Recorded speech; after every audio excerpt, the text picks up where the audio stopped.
Commander stood on the observation deck of the Earth Defense Station, staring at the screens in disbelief. The reports had come in 3 hours ago, but his mind still struggled to accept what his eyes were seeing. 2,000 alien warships. 2,000. The largest fleet humanity had ever faced, and they weren't here to talk. The ships belonged to the Empire, a civilization that had conquered over 400 star systems. Their vessels were massive, each one 3 times the size of Earth's largest battleship. They hung in space like dark metal clouds, blocking out the stars. The formation was perfect, calculated, and absolutely terrifying. "Sir, incoming transmission," said Captain from her station. Her voice was steady but could hear the tension beneath it. She had served with him for 12 years. They had fought pirates near the Mars colonies and dealt with the Jupiter Station crisis. But this was different. This was impossible odds. "Put it through," said, straightening his uniform. He wanted to face whatever came next with dignity. The main screen flickered and an alien face appeared. The commander was tall and thin, with silver skin that seemed to shimmer under the ship's lights. His eyes were dark and cold, showing no emotion at all. When he spoke, the translation device turned his words into perfect English. "I'm High Commander of the Empire. Your species has been evaluated. Your planet has resources we require. You have 72 hours to surrender completely. After that time, if you have not submitted, we will destroy every military installation on your planet. If you resist further, we will eliminate your cities one by one until compliance is achieved. This is not a negotiation. This is a statement of fact." The screen went dark. The bridge was silent. Someone dropped a data pad and the clatter seemed incredibly loud in the stillness. Took a deep breath. "Get me Admiral, emergency priority." Within minutes, he was connected to Earth's military command center in Geneva. The room on the screen was filled with officers from every nation, their faces showing the same shock and fear that felt in his gut. Admiral was an older man with gray hair and tired eyes. He had commanded Earth's forces during the unification, back when humanity fought itself instead of looking to the stars. Now he looked at with an expression that said he knew exactly how bad their situation was. "Commander, you've seen the fleet," said. It wasn't a question. "Yes, sir, 2,000 ships. Our analysis shows we have maybe 50 vessels that could even fight them, and that's being generous." "Our war games show the same thing," replied. "If we engage them directly, we would last approximately 8 minutes, maybe 10 if we're lucky and they're careless." He paused, rubbing his eyes. "I'm bringing you home. We need every commander we have for what comes next." The meeting in Geneva 3 hours later was tense. The room was underground, built during the old wars when humanity feared nuclear strikes. Now it served a different purpose, but the atmosphere was the same. Fear mixed with determination. Sat between Captain and several other commanders he recognized. They all knew each other from various operations over the years. Good people, smart people, but none of them had an answer for 2,000 advanced warships. Admiral stood at the head of the table. "I'll be direct. We cannot win a conventional fight. Our weapons are inferior. Our shields are inferior. Our ships are slower and weaker. If we fight them in space, we lose. If we try to fight them on the ground after they disable our satellites and orbital defenses, we also lose." "Then what do we do?" asked a commander from the Asian fleet. "Just surrender, give up without trying." "No," said a new voice. Everyone turned to look at a woman who had just entered the room. She was younger than most of the officers, maybe 40, with sharp eyes behind thin glasses. She carried a tablet and looked nervous but determined. "This is Dr. Sora," Admiral said. "She's the chief scientist at the Deep Archive Research Facility. She has a proposal." Dr. Sora moved to the front of the room and connected her tablet to the main display. An image appeared showing what looked like an old military complex, half buried in red earth. 300 years ago, before the Great Unification, before humanity stopped fighting itself, there was a project, she began. It was classified at the highest levels. Only a handful of people knew about it. The project was called Silence. She pulled up another image, this one showing satellites in orbit. During the resource wars, when the old nations thought they might destroy each other completely, they built a weapon system. Not bombs, not missiles. Something different. Something that was designed to stop any conflict permanently. Leaned forward. "What kind of weapon?" "A network of satellites equipped with resonance cascade generators," Dr. Sora said. "The technology was experimental. The theory was that advanced systems, complex computer networks, become vulnerable to certain types of electromagnetic disruption. The more sophisticated the technology, the more connections it has, the more devastating the effect." "You're talking about an EMP weapon," Captain said. "More than that," Dr. Sora replied. "Much more. An EMP just disables electronics temporarily. This weapon was designed to cause permanent cascade failures in advanced computer systems. It works on quantum frequencies that most modern shields don't even consider blocking because they're so rarely used. Admiral spoke up. The project was sealed after the unification. The world's leaders decided it was too dangerous. The simulations showed it could potentially collapse all electronic systems within a third of a light year. They were afraid it might send humanity back to the Dark Ages if it malfunctioned. But it was never destroyed, Dr. Sora said. The facility still exists. The satellites are still in orbit, hidden among thousands of other old satellites from that era. The power systems are still active. Everything is still there waiting. The room erupted in questions. His mind was racing. A weapon from 300 years ago, could it even work? Would it be enough? Can you activate it? Asked cutting through the noise. Dr. Sora hesitated. I think so, but the facility has been sealed for centuries. We'll need time to access it to understand the systems to find the activation codes, and we only have 72 hours. Then we have no time to waste, said. He turned to, Commander, you'll accompany Dr. Sora and a security team to the facility in Australia. You leave in 1 hour. Find out if this weapon can save us. Because if it can't, we're going to need to come up with a plan that involves a lot of people dying. Stood and saluted, yes, sir. As the meeting broke up, found himself standing next to Dr. Sora. She looked up at him with worried eyes. Commander, I need you to understand something, she said quietly. If this weapon works the way the old documents say it does, it will cripple their fleet. But it might also have consequences we can't predict. Technology has advanced so much since then. We don't know what else it might affect. Doctor replied, in 72 hours, those ships are going to start killing people. Millions of people. If your weapon gives us any chance at all, we have to take it. She nodded slowly. Then let's hope we're making the right choice. An hour later was on a transport heading south toward Australia, watching the Earth pass beneath them. Somewhere above them, 2,000 enemy ships were waiting. And somewhere below them, buried in the red earth of the outback, was humanity's last desperate hope. The entrance to Bunker Theta 7 was hidden beneath 3 centuries of dirt and rock. From the air, it looked like just another hill in the vast Australian desert. But when Dr. Sora's scanner found the right frequency, a section of Earth slid away to reveal a metal door that looked like it could survive anything. Commander watched as 2 of his Marines worked to open the access panel. Captain stood beside him, her rifle ready even though there was no enemy to shoot.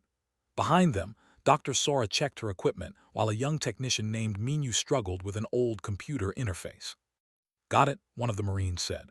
The door groaned and began to move, sliding sideways with a sound like grinding teeth. Dust fell from the edges. The air that came out smelled stale and old. Lights ordered. The team activated their helmet lamps and moved inside. The facility was enormous. The first level was just an entrance hall, but beyond it were corridors that stretched into darkness. The walls were concrete and steel, covered in signs and warnings in languages that hadn't been used in centuries. Everything was gray and quiet like a tomb. The power should still be working, Dr. Sora said, moving to a control panel. The facility was built with fusion reactors designed to run for 500 years without maintenance. She pressed several buttons. Nothing happened. Then, with a deep hum, lights began to flicker on throughout the corridor. It works, Minu said, sounding amazed. 300 years and it still works. They moved deeper into the facility. Each level took them further underground, counted 15 levels before they reached what looked like the main control room.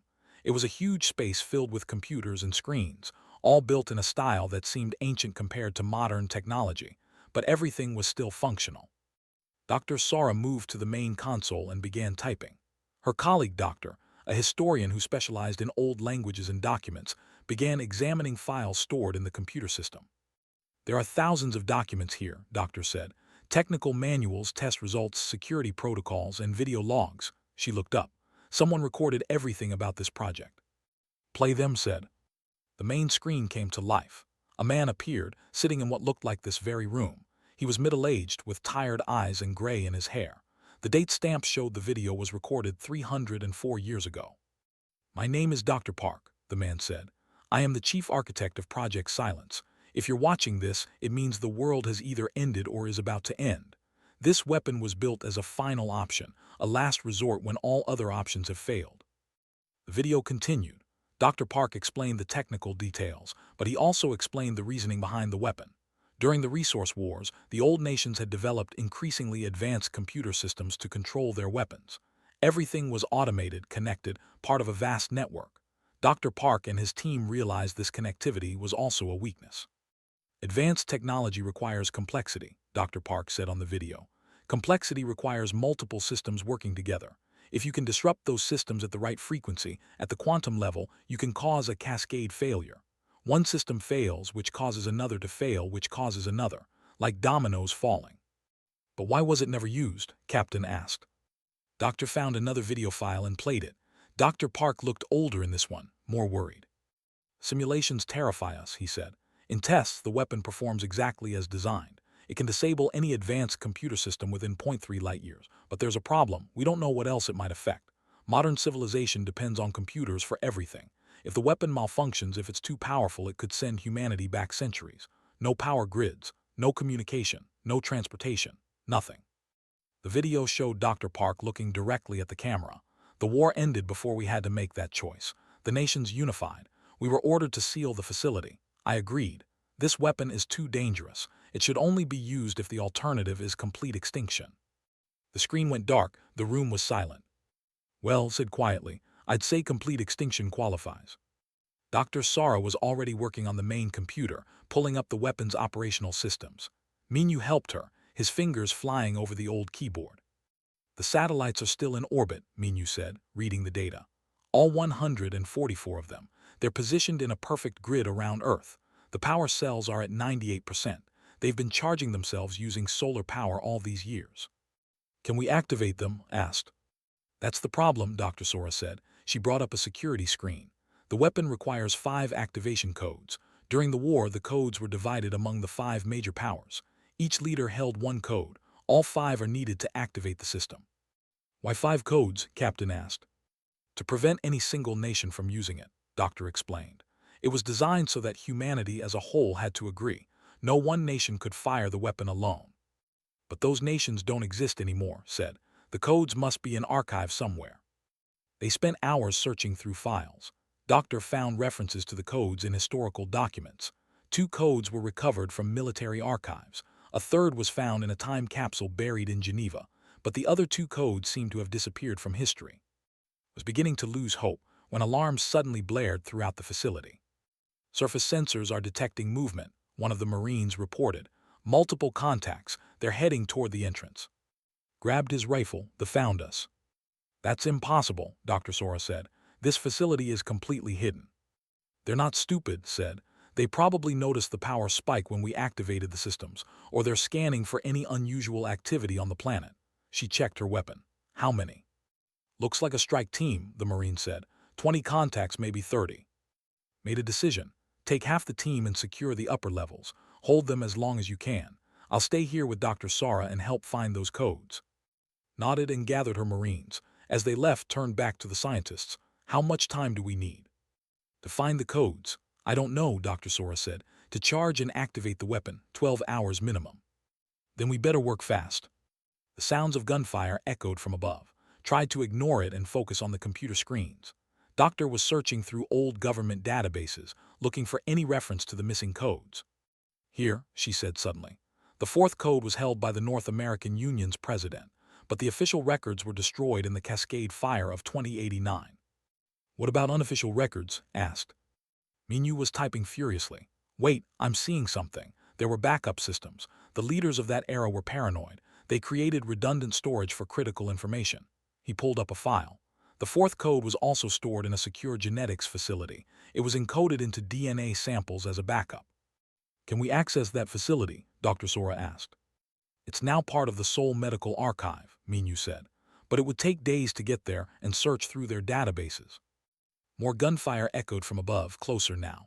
Radio crackled. Commander, we're holding them, but they're pushing hard. You've got maybe 20 minutes before they break through. Acknowledged the transmission and turned back to the scientists. What about the 5th code? Doctor shook her head. There's no record of it at all. It's like it vanished completely. Suddenly, Minyu's console beeped. He stared at it in confusion. That's weird. What? Dr. Sora asked. I just received a data packet from outside the facility. Someone sent us information. He opened the file. His eyes went wide. It's the 4th code and the 5th code, both of them. That's impossible, Doctor said. Who sent it? Minyu traced the signal. It came from a civilian network in the city. The sender identified himself as, he looked up, There's a message, it says. My grandfather was part of Project Silence. He made me promise to watch for any activity from Bunker Theta 7. He left me all the codes just in case. Use them to save our world. Dr. Sora and looked at each other. A civilian hacker had just saved humanity.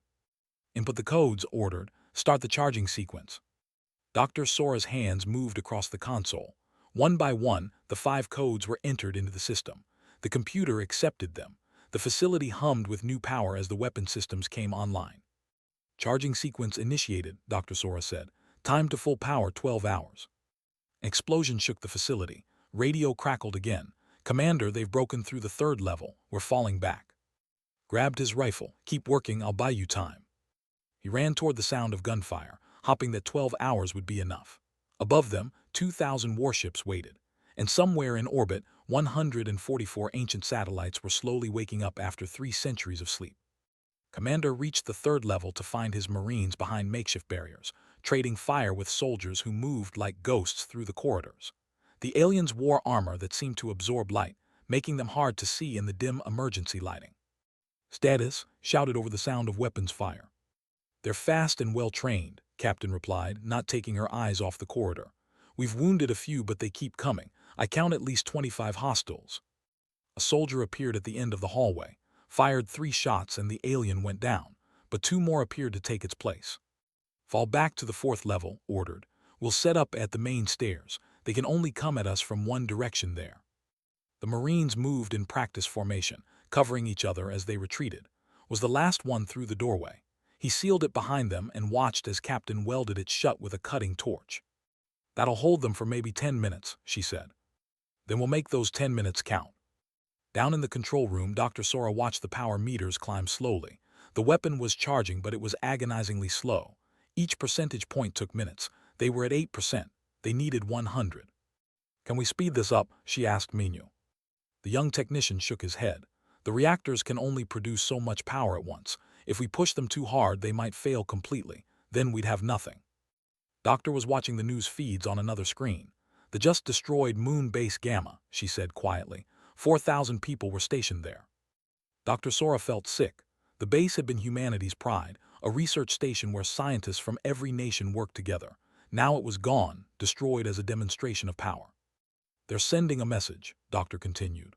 Commander broadcast it to every frequency. He says humanity has 24 hours left to surrender. After that, they'll begin targeting cities. How long until we're fully charged? Dr. Sora asked, already knowing the answer wouldn't be good enough. 10 more hours at this rate, Minu said. We'll be ready with 2 hours to spare before their deadline. If we survive that long, Doctor added, glancing at the ceiling as another explosion rumbled through the facility. Above them and his team were discovering that welded doors only slowed down, not stopped them. The aliens were using some kind of cutting laser that sliced through the metal like paper. The door began to glow red. Grenades, ordered, as soon as that door opens. The Marines, their weapons. The door fell inward with a crash. Immediately, 3 grenades went through the opening. The explosions lit up the corridor.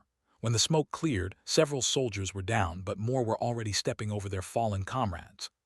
The battle that followed was brutal. The Marines were well-trained and fought from good positions, but they had better armor and seemed to feel no fear. For every alien they dropped, another appeared. Captain took a hit to her shoulder and went down, dragged her behind cover while 2 Marines provided covering fire. I'm fine, she gasped, though blood was soaking through her uniform. Just knocked the wind out of me. Sure you are, said, applying a medical patch. You're benched, that's an order. She wanted to argue but didn't have the strength. Returned to the firing line, his rifle feeling heavy in his hands. They had been fighting for 2 hours. His team was down to 12 Marines. He had no idea how many they had killed, but more kept coming. Commander, his radio crackled. It was Dr. Sora. We're at 30% power, but I'm detecting something. The flagship is moving. Moving where? Asked, firing at another alien. Toward Earth. Their entire fleet is repositioning. They're getting into attack formation. Felt cold. How long until they're in position to fire on the surface? 3 hours, maybe 4. And how long until the weapon is ready? A pause, 7 hours. Did the math in his head. It didn't work.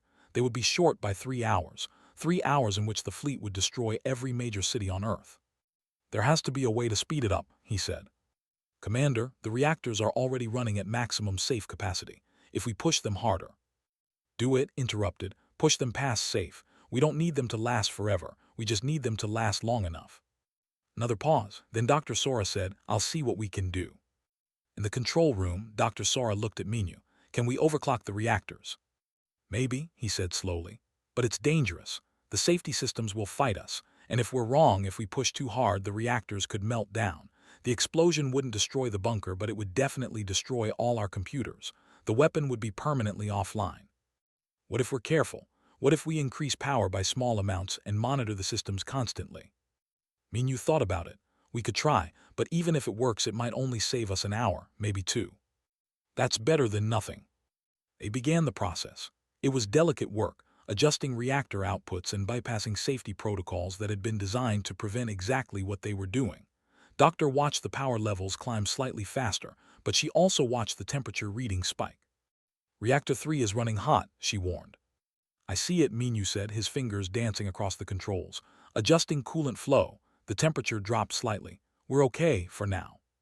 On the surface, Earth's remaining military forces watched the fleet reposition itself. Admiral sat in his command center, surrounded by screens showing the enemy's movements. They were precise and methodical, like a machine getting ready to do a job. Get me Commander, he ordered. The connection was poor, full of static. Here, sir. Commander, the fleet is moving into position. They'll be ready to fire in 4 hours. What's your status?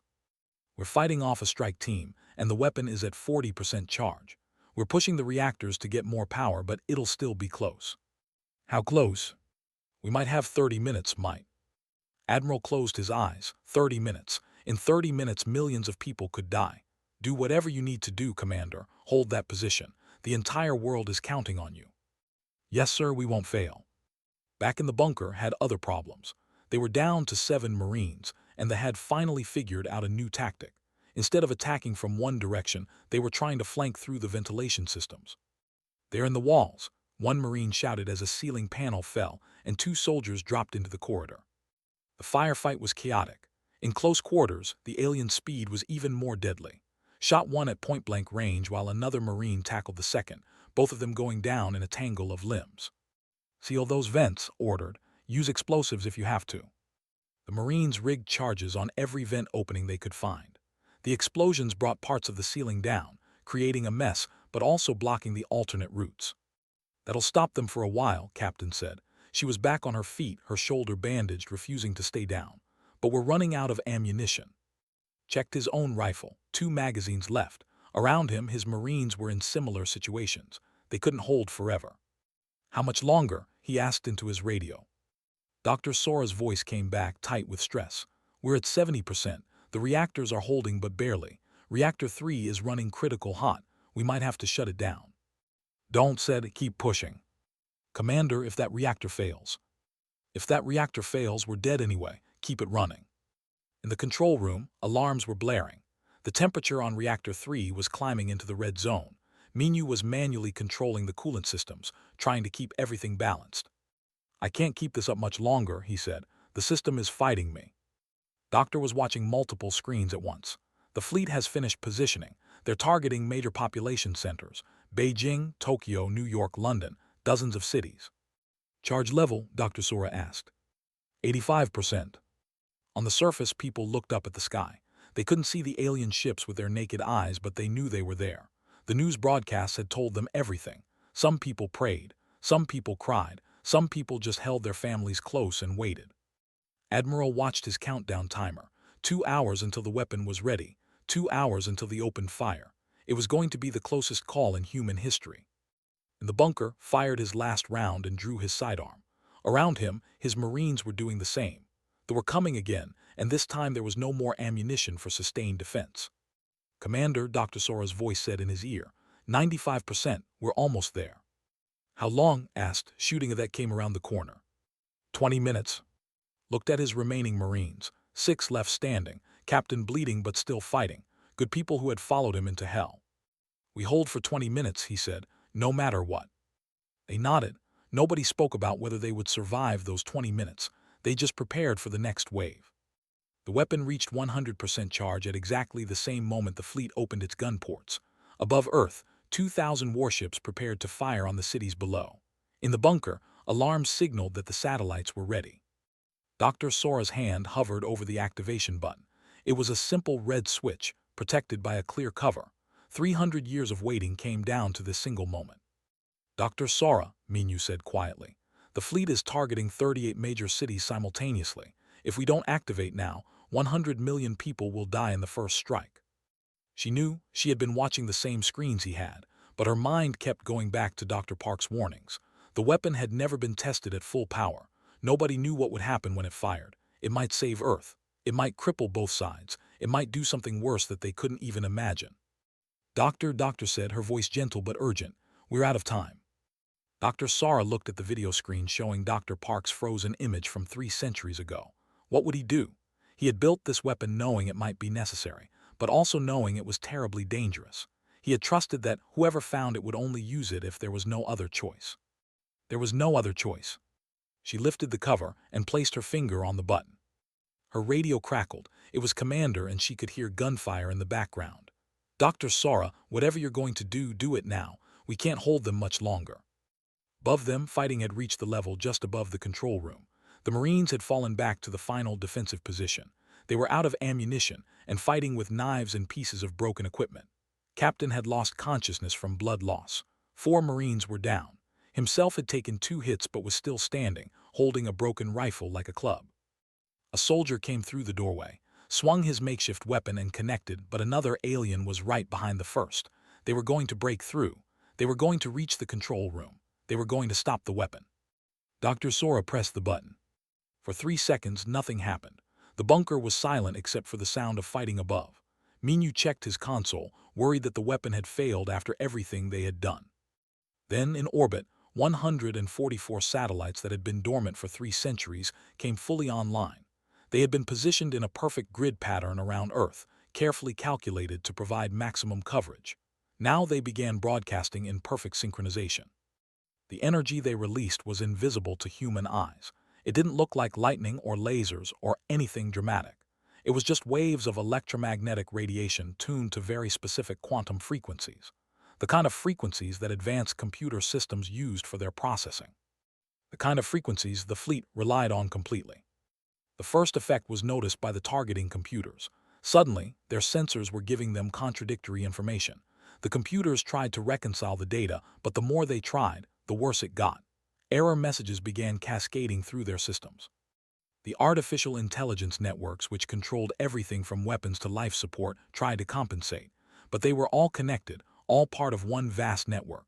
When one system failed, it pulled down the systems connected to it. Those systems pulled down others. It spread through the fleet like a disease.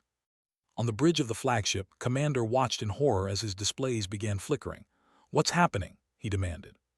"Unknown interference," his communications officer replied. "All systems reporting errors. I can't." The officer's console went dark, then the console next to it, then the next. "Switch to backup systems," ordered. "The backups are failing too," another officer said, panic creeping into his voice. "Everything is connected to the main network. If the main network fails..." The bridge lights went out. Emergency lighting kicked in, then failed. In the sudden darkness, could hear his crew shouting in confusion and fear. Across the fleet, the same thing was happening to every ship. They had built their vessels to be efficient and advanced. Everything was automated, controlled by sophisticated computers. Weapons, navigation, communications, life support, all of it ran through interconnected systems. Now all of it was dying. The cascade failure spread through each ship like dominoes falling. Primary systems crashed. Secondary systems tried to take over and crashed. Tertiary systems lasted a few seconds longer before they too failed. Within minutes, every computer system on every ship in the fleet had experienced catastrophic failure. 2,000 warships, the pride of the Empire, became nothing more than dead metal floating in space. Inside those ships, the crews suddenly found themselves in darkness. The life support systems had stopped. The air recyclers had stopped. The temperature controls had stopped. They were in armored boxes with no power, no air circulation, and no way to call for help. On Earth, the control room erupted in shouts. Minyu was staring at his screens in disbelief. It worked. It actually worked. The fleet is completely dark. Every ship is offline. Doctor was crying. Dr. Sora felt her legs give out and sat down hard in her chair. They had done it. They had actually done it. Admiral's voice came through the speakers, and he sounded as stunned as they felt. "Bunker Theta 7, we confirm all hostile vessels are non-responsive. Repeat, all hostile vessels are non-responsive. You have saved Earth. But Dr. Sora wasn't celebrating. She was watching her instruments, and what she saw worried her. Minyu checked the weapon's range. How far did the pulse propagate? Minyu pulled up the data. His smile faded. It went further than expected, much further. Instead of 0.3 light-years, it reached almost 0.8 light-years. What does that mean? Doctor asked. It means we might have disabled more than just the fleet here, Dr. Sora said slowly. Any ships within that range would also be affected. We need to contact Admiral. Above them, the sounds of fighting had stopped. Commander came through the door, limping and covered in blood. Behind him, 2 Marines were carrying Captain. The soldiers had retreated suddenly, confused by the loss of communication with their fleet. Is it done? Asked. It's done, Dr. Sora confirmed. The fleet is disabled, Earth is safe. Nodded and then collapsed. One of the Marines caught him before he hit the floor. Get medical teams down here now, the Marine shouted into his radio. As doctors and medics rushed into the bunker, Dr. Sora stood at her console and thought about what they had just done. They had saved Earth, yes, but at what cost? Those ships were dying right now, suffocating in the darkness. Thousands of them, maybe millions. She had pressed the button knowing this would happen, knowing that stopping the fleet meant killing the crews. It had been necessary. Earth would have been destroyed otherwise, but necessity didn't make it easy. Dr. Admiral said through the communications link, we need to make a decision. We can send ships to the disabled fleet. We could board them, take prisoners, or... He didn't finish the sentence, but Dr. Sora understood. Or they could leave them to die in their dead ships. What would you recommend? Asked her. Dr. Sora thought about Dr. Park and his warnings. She thought about the weapon they had just used, designed by people who had nearly destroyed themselves in war. Those people had learned something important enough that they unified afterward and never fought each other again. We should rescue them, she said quietly. What? Minyu looked at her in shock. They were about to kill millions of us. I know, Dr. Sora replied. But if we let them die now, we become what they are. We become the kind of people who will kill when we have other choices. We have the ability to save them. That means we have the responsibility to try. Admiral was silent for a long moment. Then he said, I'll pass your recommendation to the World Council, but I think they'll agree. We didn't survive this just to become monsters. Dr. Sora looked at the screens showing the disabled fleet. 2,000 ships full of dying aliens who had come to conquer them, and Earth was going to try to save them. She thought Dr. Park would have approved. Outside the bunker, the sun was setting over the Australian desert. The sky was painted in shades of orange and red. Somewhere above, beyond the atmosphere, rescue ships were preparing to launch. They would try to save as many as they could, even knowing that some of those aliens would probably hate them for it. But that was okay. That was the point. Humanity had been given a chance to show what they really were, and they had chosen to be something better than their enemies expected. Dr. Sora allowed herself a small smile. Then she got back to work. There was a lot to do. The weapon needed to be safely shut down. The bunker needed to be secured. And someone needed to figure out exactly how far the pulse had traveled and what else it might have affected. The war was over, but the consequences were just beginning. 3 days after the weapon fired, Commander stood on the bridge of the rescue ship Unity and watched his crew work. They had just finished evacuating the crew of another disabled warship. 147 aliens, all alive, all terrified, all confused about why the humans were helping them. His shoulder was bandaged and his ribs were taped. The doctors had wanted him to stay in the hospital, but there was too much work to do. Captain was still unconscious in medical care, but she would survive. They all would survive. That was what mattered. That's the 20th ship we've cleared, his first officer reported. We've saved over 4,000 crew members so far. How many ships are left? Asked. 1,980, and that's just the ones here at Earth. The weapon's effect reached much further than expected. Nodded. He had heard the reports. The electromagnetic pulse had disabled ships up to 0.8 light-years away. Nobody had expected that. Dr. Sora and her team were still trying to figure out why the weapon had been more powerful than the old predictions suggested. Something about quantum frequencies and advanced computer systems being more vulnerable than 300-year-old technology had been. The result was that dozens of ships scattered across nearby space were also dead. Earth's rescue ships were trying to reach as many as they could, but it was a huge area to cover. They would save thousands, but thousands more would die before help could arrive. Commander, we're receiving a transmission from the flagship, the communications officer said. It's Commander. He's requesting to speak with you. Had expected this, put him through. The screen showed the commander. He was sitting in what looked like a temporary command center set up with human equipment. His silver skin looked gray in the harsh lighting, and his dark eyes showed something hadn't seen before: uncertainty. "Commander," said, "I am told you are leading the rescue efforts." "That's correct. I want to understand. We came to conquer your world. We destroyed your moon base. We were prepared to kill millions of your people, and now you are saving us. Why?" Thought about how to answer. He remembered Dr. Sora's words in the bunker. He remembered the choice Earth had made. "Because we can," he said simply. "We have the ability to save you, so we have the responsibility to try. It's who we are." "Who you are," repeated as if testing the words. "The Empire has conquered 400 worlds. Never once did any species show mercy to captured soldiers. You fight until you win or you die. That is how war works." "Maybe that's how your wars work," replied. "But we learned something different. 300 years ago, humans almost destroyed themselves. We fought wars over resources, over beliefs, over borders. We had weapons that could wipe out cities in seconds. We came very close to using them. What stopped you?" "We realized that winning wasn't worth it if we became monsters in the process. We chose a different path. We unified. We put our energy into building instead of destroying. And when you came to destroy us, we could have done the same to you. We had the power, but we chose differently again." Was silent for a long moment. Finally, he said, "Your weapon, it is unlike anything we have encountered. It did not destroy our ships. It simply made them unable to function. Every computer, every system, all of it failed simultaneously." "The weapon targets advanced computer systems," explained. "It causes cascade failures in interconnected networks. The more advanced your technology, the more vulnerable you are." "A weapon designed to disable, not destroy," said slowly. "Created by people who feared their own power. Used by people who chose to save their enemies rather than let them die." He looked directly at, "The Empire will hear about this. All of it. What you did. What you chose not to do." "Is that a threat?" asked calmly. "No," said, and he sounded tired. "It is a warning, not to you but to the Empire. We thought humans were primitive, easy to conquer. We were wrong." The transmission ended, turned back to his crew. "Let's get to the next ship. More people need our help." Back on Earth, in the Geneva Command Center, Admiral was dealing with a different kind of problem.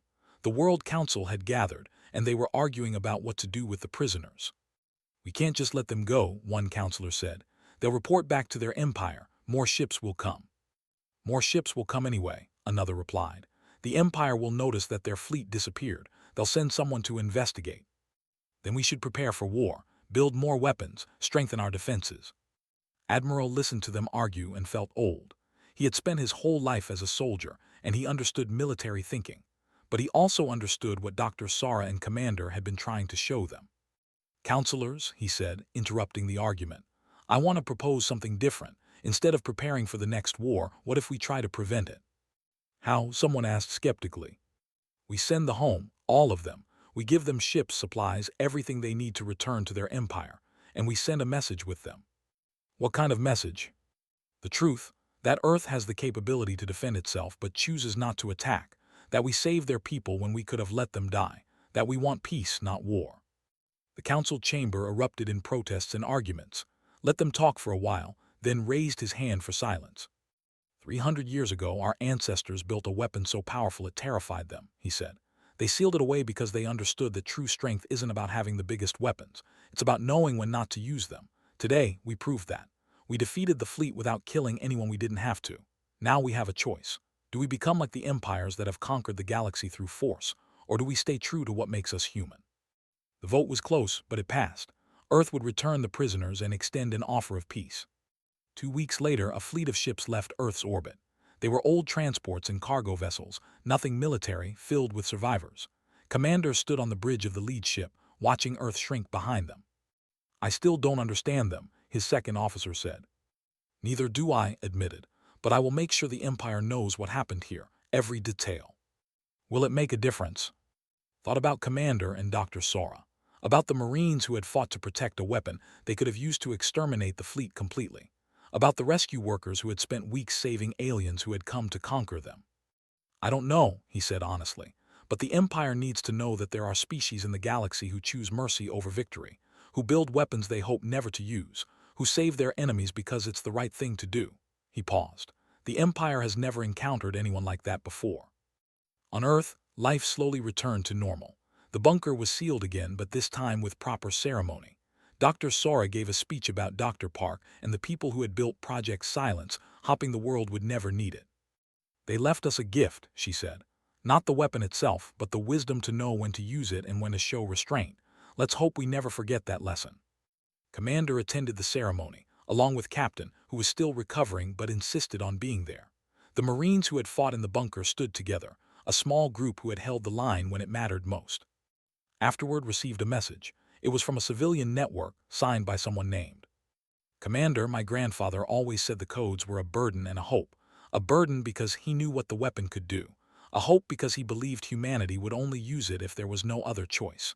He was right to trust us. Thank you for proving that. Smiled and deleted the message. Some secrets were worth keeping. Months passed. Other alien civilizations began approaching Earth, but not with warships. They came with diplomatic vessels, curious about the species that had defeated the Empire without firing a shot. Trade agreements were signed. Cultural exchanges were arranged. Humanity began to find its place in the larger galactic community. The Empire sent an ambassador eventually, not to threaten or conquer, but to talk. The Empire, it seemed, had been impressed by what happened at Earth. They wanted to understand the strange species that chose mercy over massacre. Dr. Sora met with the ambassador in Geneva. They talked for hours about philosophy and technology, about war and peace, about the choices civilizations make. Your weapon could have destroyed us, the ambassador said. Why didn't you? Because destroying you wouldn't have solved anything, Dr. Sora replied. It would have just made us the next empire, feared and hated across the galaxy. We wanted something different. And what do you want now? Dr. Sora smiled.